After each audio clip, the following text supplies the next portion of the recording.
السلام علیکم ورحمۃ اللہ وبرکاتہ۔ دوستو، آپ دیکھ رہے ہیں جے آر نالج۔ دوستو، سلطان محمد خان فاتح کا شمار مسلمان فاتحین کی صف اول میں ہوتا ہے۔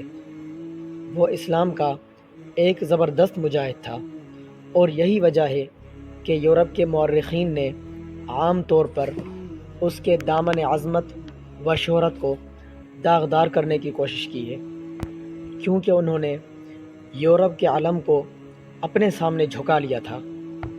سلطان محمد خان نے جہاں علم، دوستی اور اپنی اچھی سیرت کی وجہ سے شہرت پائی ہے، وہاں ان کو تاریخ اس لیے بھی ہمیشہ یاد رکھے گی کہ وہ اس شہر کا فاتح ہے جسے قسطنطین نے آباد کیا تھا، اور جو اس وقت کے یورپ کا سب سے بڑا شہر تھا۔ 1000 سال سے بیرونی حملہ آور جس قسطنطنیہ کو ناقابل فتح سمجھ رہے تھے، اس کا محاصرہ سلطان محمد خان نے 26 ربیع الاول کو شروع کیا تھا اور 20 جمادی الاول کو اسے فاتح کر دیا۔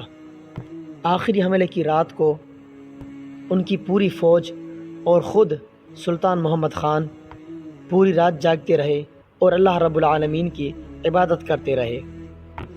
جب سورج چڑھا تو انہوں نے حملے کو شروع کیا، اور اس وقت تک واپس نہیں آئے جب تک قسطنطنیہ میں داخل نہیں ہو گئے۔